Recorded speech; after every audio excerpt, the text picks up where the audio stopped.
Sejam bem-vindos à Revista Fórum, eu sou Carlito Neto, historiador e cientista político, e hoje eu estou aqui para analisar com vocês o barraco montado ali pelo sócio do Pablo Marçal, que também é o seu filmmaker, e que inclusive já teria recebido cerca de 230 mil reais da sua campanha eleitoral nesse momento, que acabou dando um soco no rosto do marqueteiro do Ricardo Nunes, o Duda Lima. Eu acho, inclusive, que quem gostou muito desse soco foi o Carluxo, já que o Carluxo não vai muito com a cara do Duda Lima. O que é que acabou acontecendo, Carlito?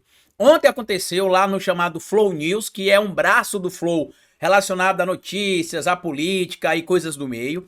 Eles organizaram um debate. E a proposta do debate foi até interessante. Os candidatos eles não se confrontavam, as perguntas eram feitas por pessoas da rua, por especialistas ou por temas pré-estabelecidos, pré-organizado entre eles, e que o apresentador, que o especialista ou alguém da rua fazia a pergunta para um candidato ou para o outro candidato. Tinham as regras que eram bem rígidas ali, inclusive, não se poderia fazer ataque, ofensas, nada do tipo, porque se acontecesse algum tipo de ataque, ofensa ou algo similar, o candidato poderia ser inicialmente advertido, depois advertido uma segunda vez, e na terceira vez que acontecesse ali a advertência, o indivíduo seria expulso do debate. E foi o que acabou acontecendo com o Pablo Marçal. A gente já trouxe aqui, inclusive, em mais de uma oportunidade, tanto no Fórum 11:30, com as minhas participações, quanto nas minhas análises aqui na Revista Fórum, no Carlito Neto na Fórum, todos os dias de segunda a sexta às 16 horas, que o Pablo Marçal utiliza o livro do Robert Greene, chamado As 48 Leis do Poder,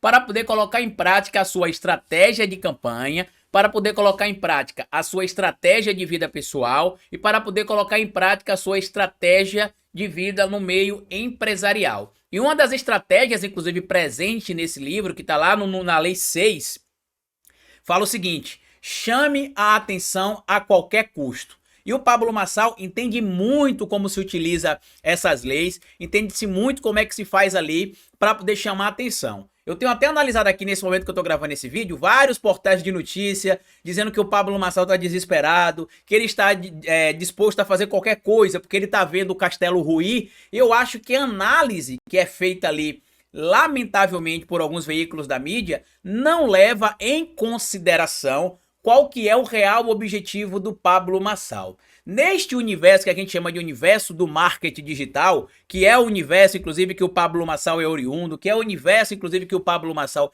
é referência para os deles, existe uma coisa chamada brand, né, que é a marca que você cria ali e que é associada ao seu negócio, que é associada ao que você faz. No caso do Pablo Marçal, durante muito tempo a marca dele foi associada ao termo coach. E o que é que ele está fazendo nesse momento? Ele está criando ali uma narrativa de que ele não é mais coach, que ele é um empresário bem-sucedido, tanto que muita gente não percebeu ainda, mas o Pablo Marçal tem divulgado de forma orgânica vários empreendimentos que ele inclusive é sócio, entre esses empreendimentos, algumas construções que acontecem lá em Balneário Camboriú, por exemplo, e neste processo que ele está indo para a mídia, se expondo à mídia, ele está fazendo o que as pessoas no meio do Pablo Marçal e no meio do marketing digital chamam de rebrand, ou seja, ele está refazendo a sua marca, ou seja, ele está deixando de ser o coach Pablo Marçal para virar o, entre aspas, empresário bem-sucedido Pablo Marçal.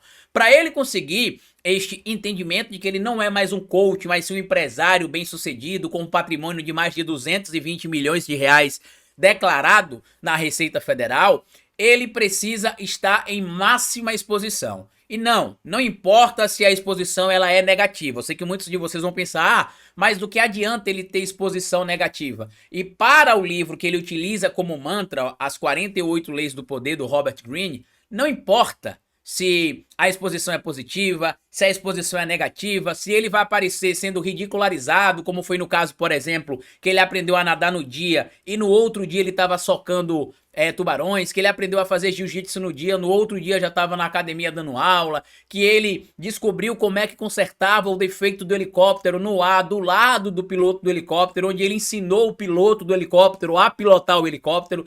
Nada disso importa. Tudo isso faz parte de uma estratégia de exposição ao máximo. Eu já tinha trazido aqui, inclusive, na própria Revista Fórum, alguns meses atrás, que o Pablo Marçal copiava a estratégia cinematográfica do Nayib Bukele, inclusive já vinha alertando aqui do risco que eu via se a extrema-direita brasileira começasse a copiar o modelo cinematográfico das peças produzidas pelo Nayib Bukele, e também já tinha trazido para vocês aqui o exemplo de um rapaz chamado Andrew Tate, que o Pablo Marçal, ao fazer aquelas competições de cortes, basicamente replica o modelo encampado pelo Andrew Tate. O Andrew Tate, mesmo sem ter ali redes sociais por um período, ele foi banido de várias redes sociais, ele passou a ser o indivíduo mais buscado na internet, se não me falha a memória, no ano de 2023. Eu já tinha alertado isso aqui, inclusive, na revista Fórum, quando eu citei o nome de dois influenciadores aqui no Brasil, que eu não vou repetir o nome aqui para vocês agora.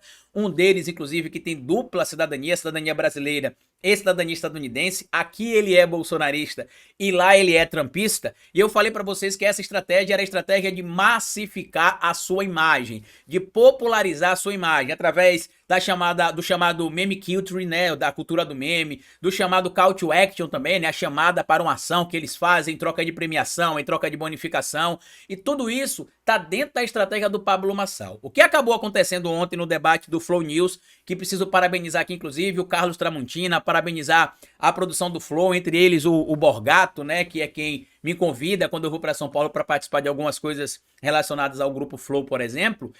Eles montaram uma estratégia ali para evitar esses confrontos diretos. E isso deixou o Pablo Marçal completamente frustrado. Por quê? Ele não podia confrontar diretamente os candidatos, então isso impedia que ele produzisse cortes. Ele não podia se dirigir aos candidatos com palavras de baixo calão ou apelidinhos, por exemplo, que ele também seria advertido, seria punido. E já nos finalmente ali, na chamada considerações finais, o Pablo Marçal, inclusive ele fala muito das pessoas que são cheiradores, que usam drogas e tudo mais. Aí eu quero fazer uma pergunta, não uma acusação e nem uma confirmação, viu, Pablo Marçal? Você tá tomando algum medicamento psicotrópico? Você tá usando algum medicamento que deixa você alterado? Ou você supostamente estaria cheirando algo que deixasse você alto? É uma pergunta, não é uma afirmação, tá? Por que eu tô fazendo essa pergunta? Quem viu a cara do Pablo Marçal quando o Carlos Tramontina chamou ele pra ele fazer as considerações finais, ele chega meio assim, ó. E aí fala, posso? Posso começar? Posso falar? E você vê que ele tá meio que como se estivesse em transe, como se estivesse fora do lugar ali. E aí ele vai e profere alguns ataques ao prefeito Ricardo Nunes, toma a primeira advertência, depois ele comete outra infração, toma a segunda advertência, e na terceira advertência o Carlos Tramontina diz que ele está sendo expulso do debate por conta de uma decisão tomada pelo próprio apresentador, e ele explica, não vou bater boca com você, inclusive eu preciso parabenizar o Carlos Tramontina por isso, assim como a Amanda Klein também no debate em parceria com o Terra, se não me falha a memória, e foi o UOL, se não me falha a memória, e a Rede TV, a Amanda Klein também não ficou batendo boca com o Pablo Marçal, ela deu um pito nele e acabou. A mesma coisa aconteceu com o Carlos Tramontina, também não ficou batendo boca com o Pablo Marçal, falou, olha, o senhor leu as regras, a sua assessoria assinou e o senhor assinou. Não vou bater boca com o senhor. E isso é importante porque uma das coisas que eu venho trazendo aqui na Revista Fórum há algumas semanas em relação a como a mídia deveria tratar o Pablo Marçal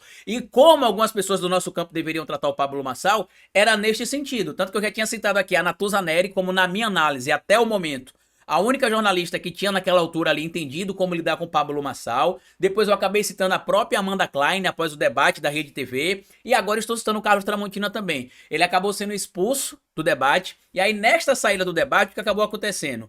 O assessor / videomaker / sócio do Pablo Marçal, o Naruel Medina, que é sócio inclusive do Pablo Marçal e que já recebeu 230 mil reais da campanha do ex-coach, cerca de 12% dos 1 milhão e 900 mil reais de despesas declaradas até o momento na Justiça Eleitoral. O Pablo Marçal, inclusive é até estranho, tá? Porque se vocês pesquisarem ali o que é que a Polícia Federal fez contra o Pablo Marçal depois das eleições de 2022, vocês vão ver que se teve uma investigação ali contra o Pablo Marçal porque se descobriu que ele supostamente gastava dinheiro da campanha eleitoral com empresas onde ele era sócio supostamente. Agora a gente vê um sócio dele recebendo cerca de 230 mil reais para poder fazer, entre aspas, a sua campanha, que é o Naruel Medina, né? Inclusive, o que aconteceu? O Naruel, ele deu esse soco no Duda Lima, que é o marqueteiro da campanha do Ricardo Nunes.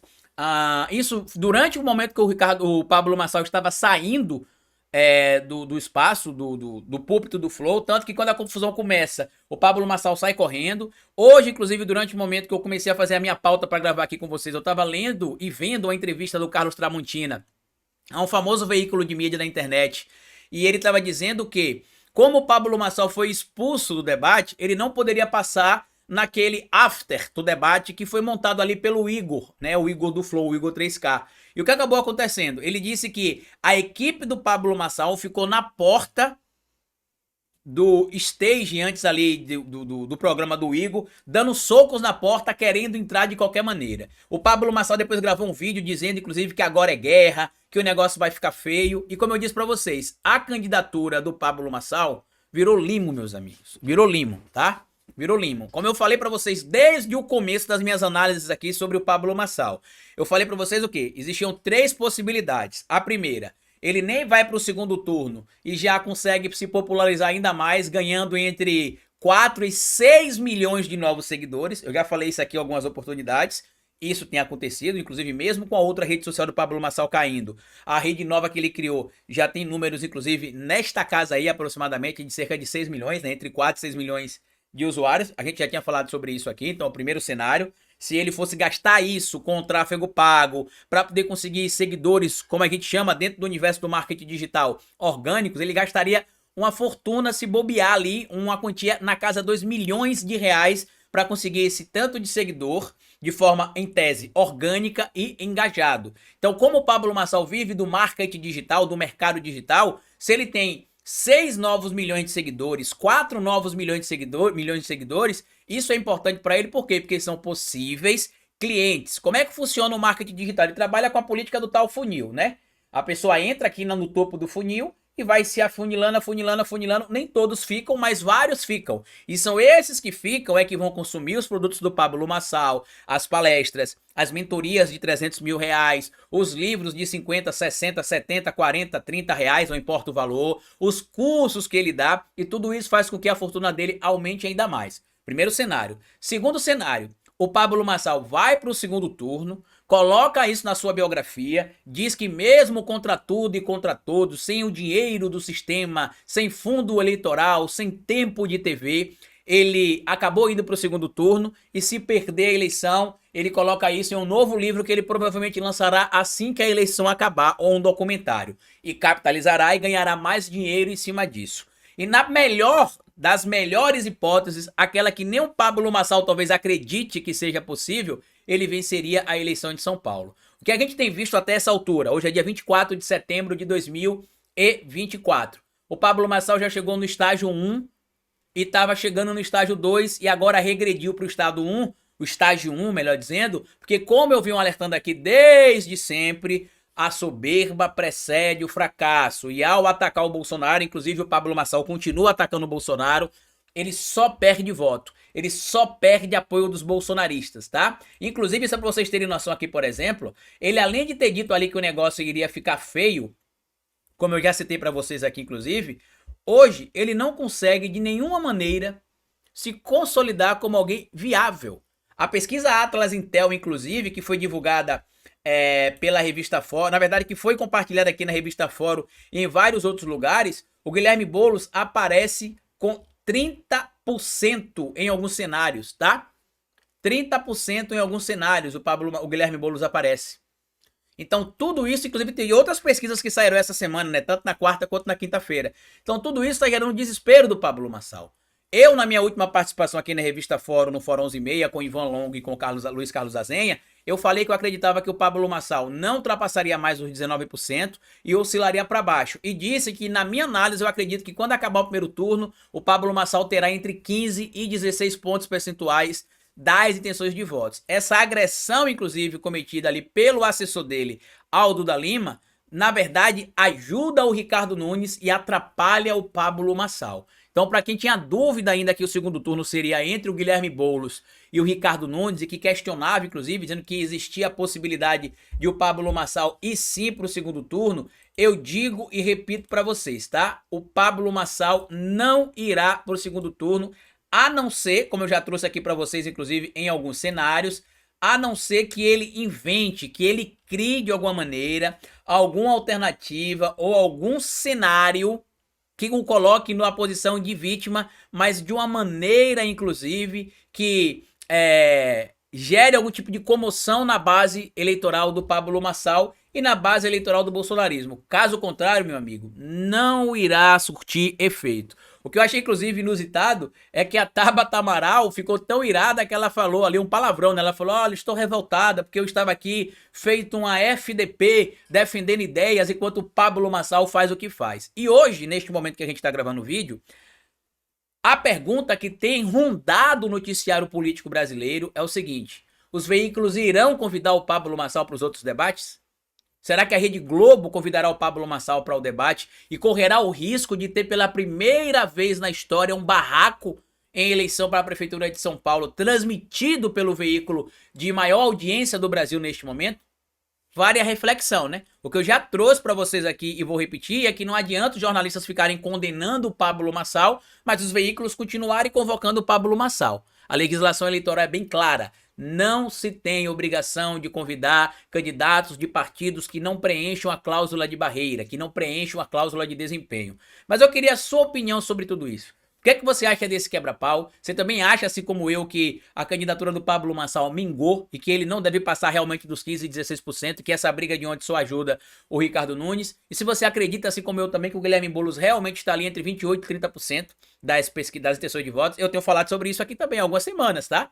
Khalid, você tá falando muito, que você tem falado, tenho falado muito aqui pra vocês nesse vídeo, que eu tenho alertado, porque com frequência a gente faz análises aqui, tanto eu quanto o Rovai, as análises batem e as pessoas dizem que nós estamos sendo pedantes, arrogantes, e não, amigos. A gente tem de lembrar, sabe por quê? Porque quando a gente não acerta as análises, vocês também cobram.